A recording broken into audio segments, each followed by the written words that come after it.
Many buyers out there are still sitting on the sidelines hoping for a real estate market crash before they take action. But what if I told you that the real estate opportunities are already here? And while those buyers are sleeping on it because they're not watching the market, they're missing right now that a lot of markets across the US are currently shifting from a seller's market to a buyer's market. And this market shift could be exactly what you need to put yourself into the driver's seat to secure your new home. Don't miss this video if you want to learn about what advantages buyers will have right now if they decide to make their move during this market shift.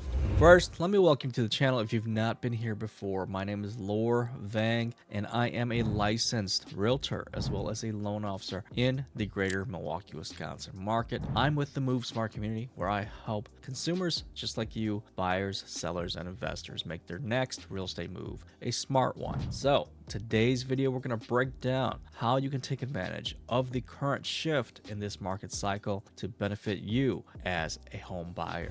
All right, so let's get started with talking about the current market conditions that we as realtors out there are seeing. And so, of course, as you might already know, real estate is hyper local. So the current market conditions that I'm going to be talking about in my market of Milwaukee might be completely different from where you're at. So it's best if you talk to a local realtor that you know, like, and trust, that is an expert and is working actively in your local market. But if you don't have one, reach out to me. I can connect you to one of many eXp Realty agents out there because we are in all 50 states as well as 30 international territories. So in the greater Milwaukee, Wisconsin market, what I'm seeing right now is that homes are starting to sit on the market much longer than it was back in the spring when the market was very competitive. So back then, homes could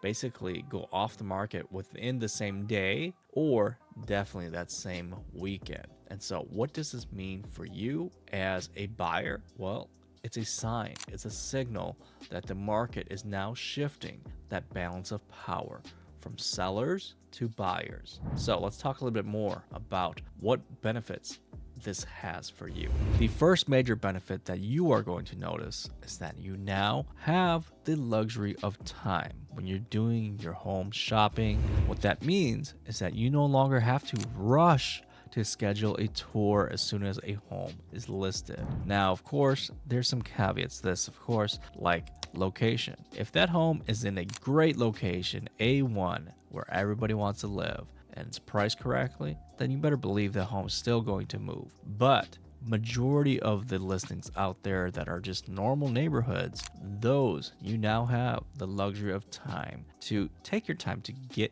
that tour scheduled, maybe 1, 2, 3 days even after it's already been listed. You can still go look at it. It will still be available. And the biggest thing is you no longer have the pressure of having to make that decision by the end of your tour, whether you like it enough to decide to put in an offer or not, because some of these homes are sitting beyond 1 week now. So you can definitely take your time as you're shopping versus before in a peak seller's market.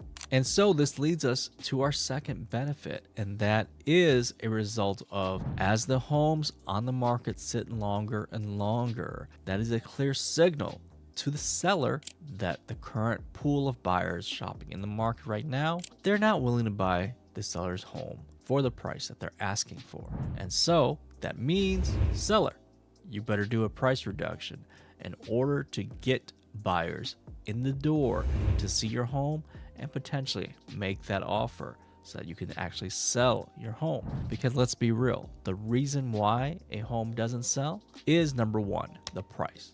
Everything sells for the right price. And this is very challenging for sellers because a lot of the times sellers are pricing their home based on old data, right? They have to look at homes that have sold that are comparable to their home in their neighborhood within the last 3 to 6 months. So they're pricing the data based on old data, but the market is currently already shifting. So if the market's going down and they had old data that their home was worth more, but now the buyers aren't willing to pay that higher price, well, they have one of two options, right? They can either slowly cut their price to try and chase the market down until buyer is interested in wanting to purchase their home, or they could just try and get ahead of the market and cut their price to a very incentivized price that attracts buyers, gets them in the door, and then hopefully those buyers will, put in multiple offers and get them a price that is actually reasonable for the current market conditions. The discounts don't just stop at the seller's reduced prices.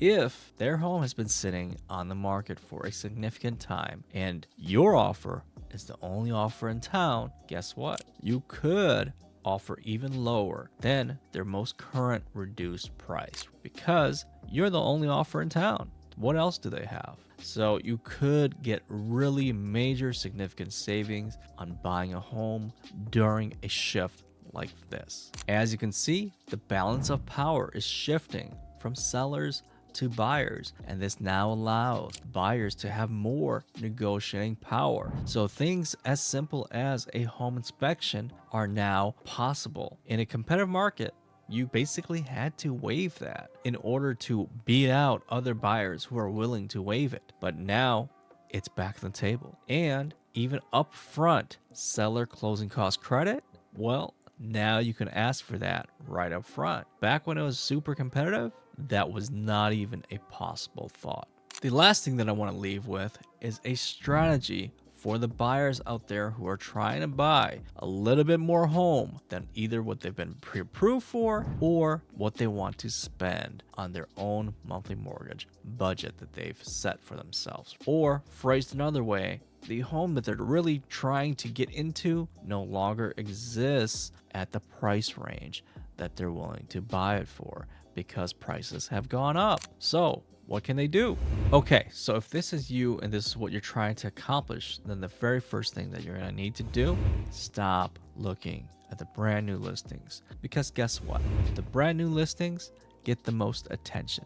Everybody is waiting on pins and needles for new inventory to hit, and then they're gonna rush in after that. So if you're already trying to buy more home than you're either pre-approved for or willing to spend, chances are if you submitted a lower than list price on a home that just listed, that seller isn't going to take that. They're going to wait it out. So instead of chasing the brand new listings, what we're going to do is look at the homes that have been sitting on the market, right? The ones that have been sitting past 2 weeks, probably the longer, the better. But generally, the sellers who have a stale listing, they're going to be more likely to work with you, right? On not just the price, but also the terms.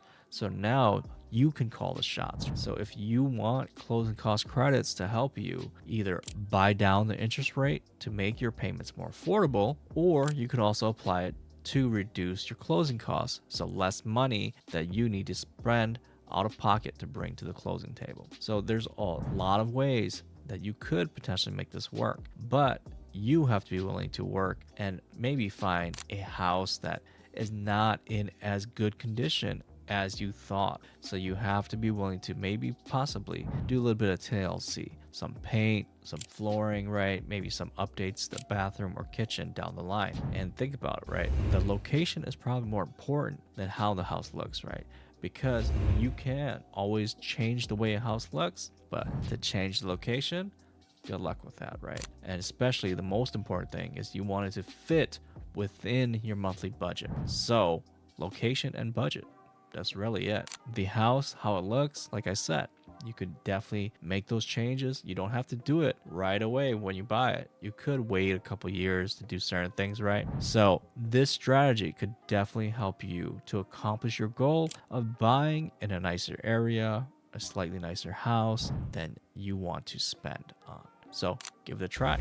In summary, if you do decide to make your move during a shifting market like this, there are many potential benefits that you can benefit from, such as purchasing at a reduced price, having more negotiating power, less competition, meaning less chances of bidding wars, and a better overall purchasing experience versus continuously waiting on the sidelines for a potential real estate crash that may never come.